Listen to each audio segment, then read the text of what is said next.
Good afternoon, everybody. My name is Adam Bittner, digital sports producer at the Pittsburgh Post-Gazette, and I'm joined today by Jason Mackey, our Pirates beat reporter, for an emergency Pirates hot stove update.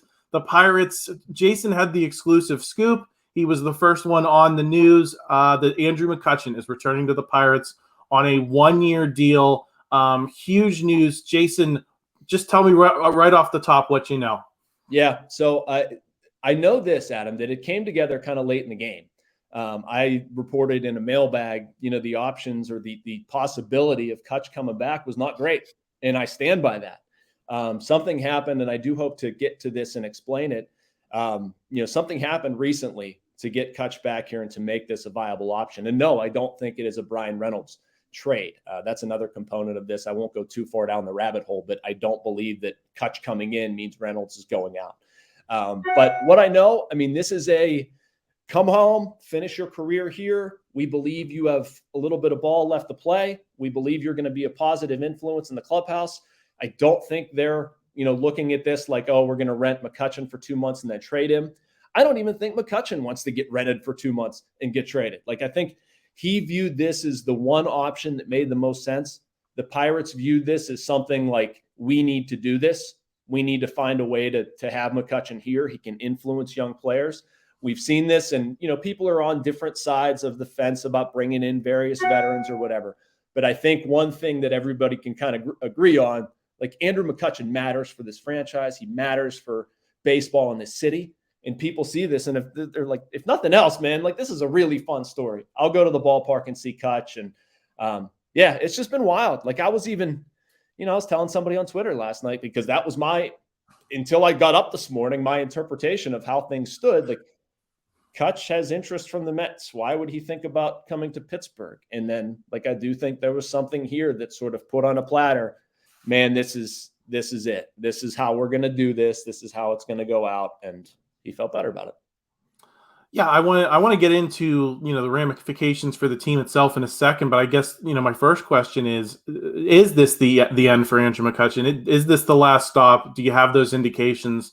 Yes. Or is this just a one-year stop before he goes somewhere else? No, I think this is it. I think this is designed to be it. Now, if Andrew McCutchen plays well this season and is a good part of the team, and he wants to do it again and they want to have him again, sure.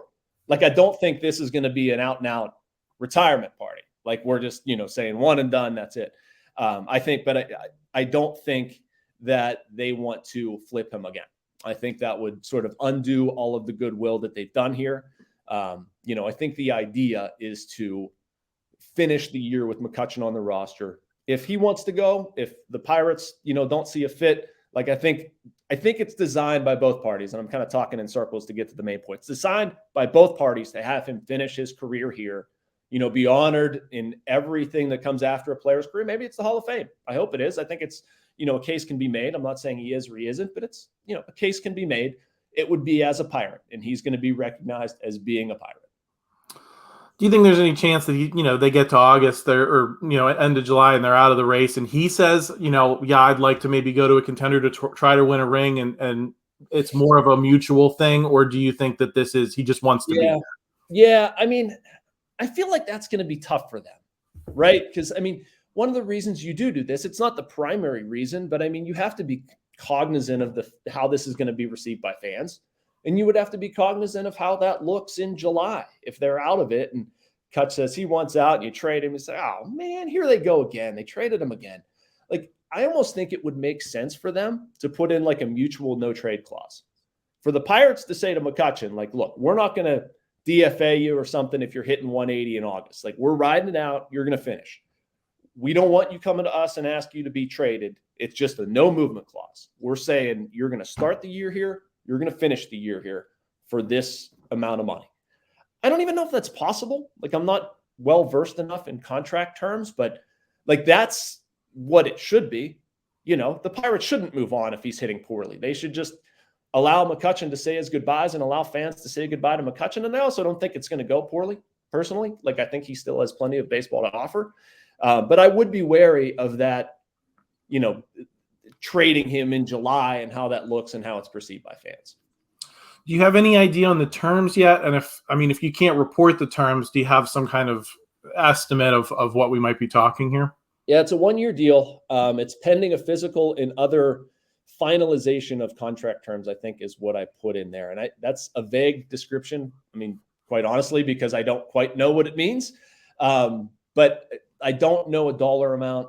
I don't expect it to be real high, Adam. I mean, they're not going to bring Kutch in here for a league minimum, but it's not like they're going to spend $4 million on him or either. I mean, this is a decision made because it's the right one. I hesitate saying it was made out of emotion because there's certainly more to it than emotion, but dollars aren't the primary driver here. I don't know, $1 million, that would be my guess, somewhere in that range. Let's talk about what he might be able to offer the Pirates. 17 home runs last season, 69 RBIs, a 700 OPS. Not great. But on a roster of guys that, struggled at 700 is kind of average. Is kind of how I look at it in terms of OPS. But there's a lot of guys who've on this roster in this system who've struggled to hit a number like that. So, is it reasonable to expect production like that from him? And if so, what does that mean for this offense? Yeah, I mean, I think that's reasonable. I would expect more, to be honest with you. I think the OPS, I don't know what his career OPS is or whatever over the past handful of years. I actually have it up here, so pardon me for a second. But 778, 757, 834, 892, somewhere in the middle there. Like if he can give me 750, I'd be thrilled with it. I look at McCutchen and think that there's somebody who's going to run into some balls. I mean, he's probably, I would hope for 15 plus homers. 20 would be great. Should be able to drive in some runs, hit me 240, 250. I'm fine with it. Should get on base. And you don't need to run him out in the outfield every day. You can DH him some. I'd probably look for about a 50-50 split. And, he's not breaking any news here. He's not the hitter that he once was. That's okay. It wasn't long ago that he had 27 home runs. That was 2021 and for Philly. Like, I'll take that on the Pirates, given their other options. You're basically what this is doing, Adam, and I think we'll get more into the sort of a ripple effect with prospects, at least for now. You assume Reynolds in one spot, maybe McCutchen and Connor Joe split another. I don't know. Jack Sawinski with the fourth. If those are your four guys, what do you do with G1 Bay? Does he get in there via injury? Maybe a rotating situation at second base? Don't know. It probably pushes Travis Swaggerty, Cal Mitchell, and Kanan Smith and Jigba pretty far down. Okay. But I don't have any qualms or questions whether Andrew McCutchen can be a productive major league hitter and give me a 700 plus OPS. Yeah, I was going to ask about role. Do you think he's going to play primarily in the outfield? Do you think this is going to be a DH situation? Because obviously that's the new wrinkle here for the Pirates, with the DH coming to baseball. Where do you think that split's going to be for him? Yeah, I mean, I would expect around 50-50. No, it's going to be difficult, though. I'm saying 50-50 of like his games played, be in the field for half. And I'm not saying he's going to play 50% of the games. I would expect that to be more. But, I mean, you're rotating Carlos Santana and G-Man Choi through the DH spot as well. So I don't expect him to be a regular outfielder. Obviously, things could change if they get a really good Brian Reynolds offer, maybe something they weren't expecting. Somebody gets hurt, something like that. You can put him in there and feel good about it. But I think if all things are equal, the plan goes by design, I think you're probably, rotating him in there against left-handed pitching. I don't know. Maybe not a strict platoon, but I mean, you're getting him 3-4 starts a week, something like that at DH or the outfield. And, rotating the DH spot probably among three guys now. You mentioned Reynolds. I think you mentioned it a little bit at the top too, but I just kind of want to go through what that means for the Brian Reynolds situation, because obviously it's volatile. I think you and I both expect that he will still be traded at some point, whether it's this winter, whether it's at the trade deadline. Does it give them more flexibility to make that move? And I'll put it this way: does it give them more cover to make that move with the fan base, given that you've made this goodwill gesture? Everyone kind of knows where things stand with Brian Reynolds. They've had a chance to digest it. Do you think that this move can blunt the PR hit that a Brian Reynolds trade might cause? Yeah, I mean, I think it can do some. If they put some distance between it, which I still expect them to do, based on what I've been hearing, and I think I tweeted some degree of this, but I mean, I'm not expecting at this point Brian Reynolds to be traded before opening day, and I think we even talked about it on this podcast. But that's something that I didn't think before. Like, I thought they would try to leverage the years of control. So anyway, to get back to the original point, like, if you hold on to him until midseason, I think the bloom's going to be off the rose a little bit. If Reynolds is having a really good year, let's take a negative look at it and say Kutch isn't. And then you trade Reynolds and you're going to play Kutch. Like, I don't know how forgiving people will be of the goodwill gesture. I feel like that will have sunk in by then. But I mean, the same for Reynolds that is true now will be true in July. In that the way they do this right is to maximize return and to get what they need, to get clear and obvious value. Like, if it, to just spitball and like use the Texas Rangers as an example, I think they have 6 top 100 prospects, something like that. Few of them are right-handed pitchers. Like, if you go into that trade and you snag 2 of those guys, would be great. I might be able to deal with 1 if they get the right one. But you get that, you get a package surrounding them, you check some boxes, and you do that at the trade deadline when the Rangers really are desperate for Brian Reynolds. I think you can be okay with that. As a Pirates fan, like, if you see some other stuff around it, I think they can do that and not get crushed for it. But it is all contingent on making the right deal. Wanted to ask about his Hall of Fame chances, because I think it's something we haven't talked about in a few years since he's been out of Pittsburgh. But by my math, he's 52 hits from 2000 for his career. He is 13 home runs from 300. Obviously, power hitting has never been like the core of his game. He's been a high average hitter in his prime. He was an MVP. He has 4 Silver Sluggers, Gold Glove Award. He's done a little bit of everything. Do you think he has done enough? And do you think that if he hasn't, do you think he can do enough this season if he hits those milestones to merit consideration? I think he can, Adam. And I think those milestones are important. Like, if you look at some of his numbers and you top them off, like, let's go 2,000 hits, 400 doubles, 300 homers, already over 1,000 RBIs, 200 steals. You've got 4 top 5 MVP finishes, an MVP award, what he's meant to Pittsburgh. Like, man, there are certainly worse players in there right now. I mean, if we talk holistically about the Hall of Fame, like, would I rather the standard be higher than it is now to exclude like all of the ones below? Probably, but it's not. So that's sort of a meaningless conversation. Based on some of the other guys that are in there and have gotten in recently, I would look at him as yes, he is one. And I think this is important for the Pirates to do this, because I think with this deal and the way this ends, he would go in as a Pirate. Do you think the fact that he's been bouncing around baseball a little bit these past 5 years, though, kind of helps that candidacy? Obviously, he's been with the Yankees, he's been with the Phillies, he's been in some other markets where, maybe some of those, some writers in other towns get to see him up close and consider his case in a way they might not have if he was just in Pittsburgh his whole career.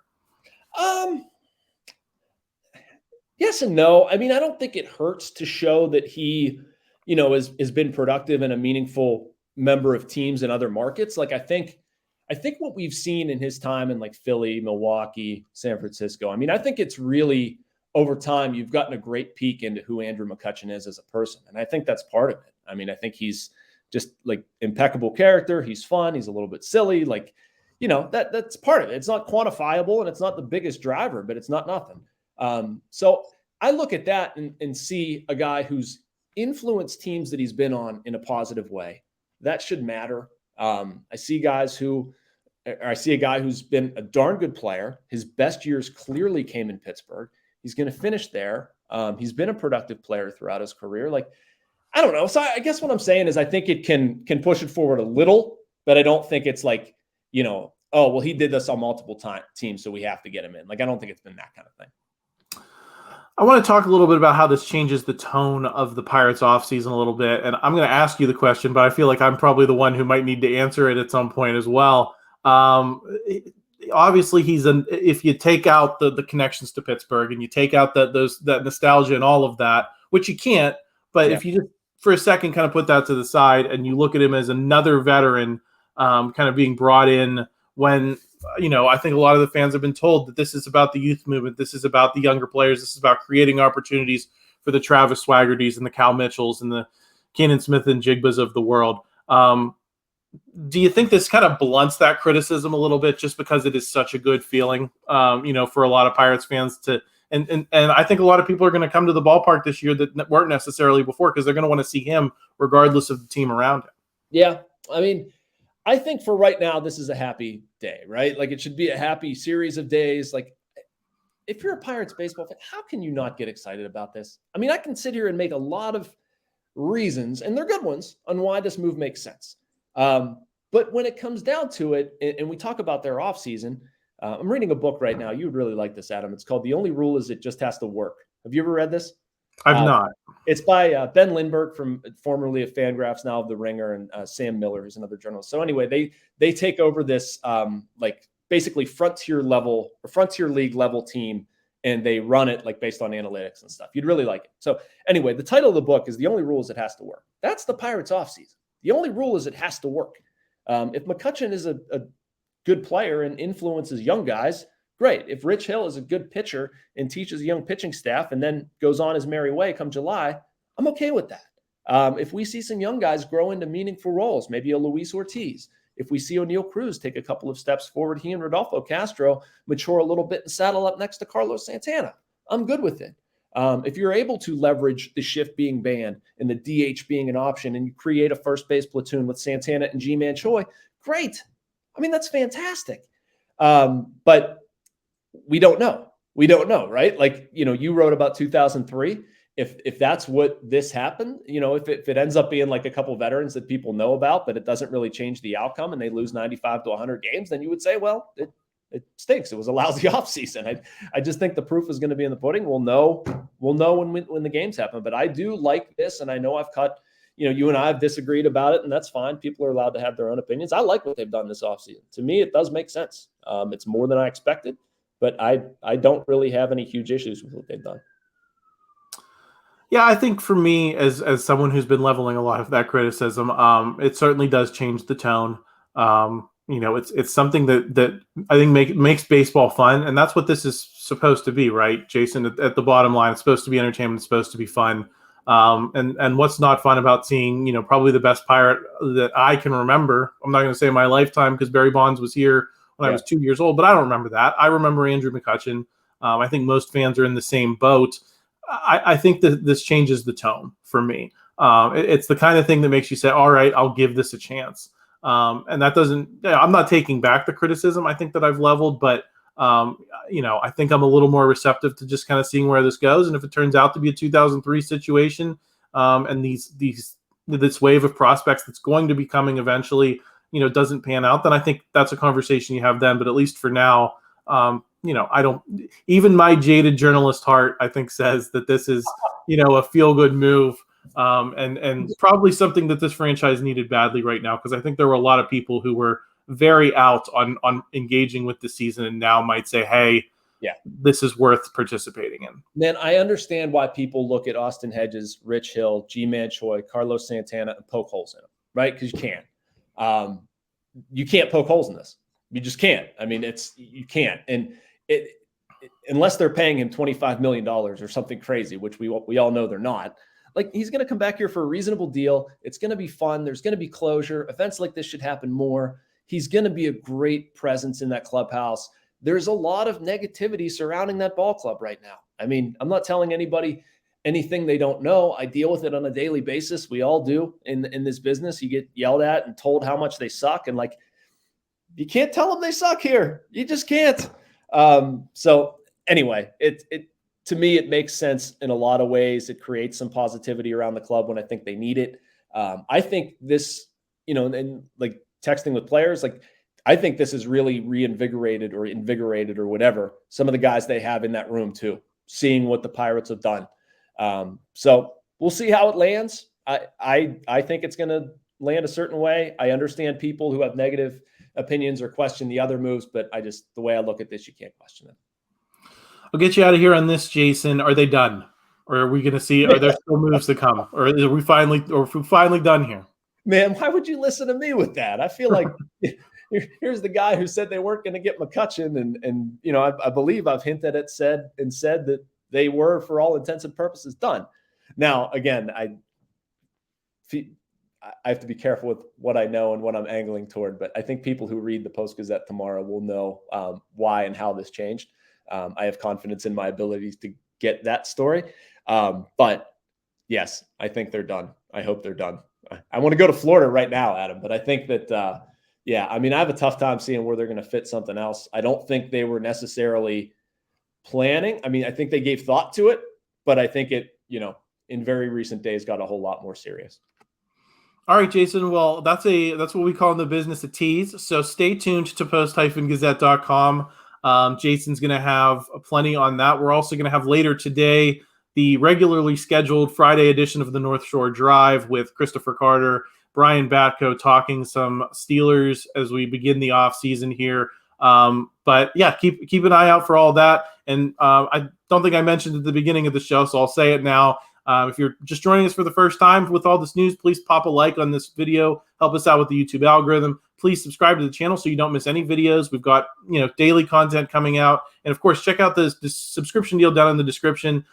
Just $6 for 6 months of access. It's going to get you straight up through spring training up until the start of the season. So check that out. Jason, thanks for joining us. I think this was a video that a lot of people weren't expecting but are going to be excited for. Yes, sir. It's always a pleasure, my friend. Thank you for having me. Take care, everyone. Have a great weekend. Thank you for checking out this content from Post-Gazette Sports. If you liked the video, please like it and subscribe to our YouTube channel. If you enjoyed it on Apple Podcasts, please rate us 5 stars on Apple Podcasts. For 6 months of digital access to post-gazette.com for just $6, click the link down in the description.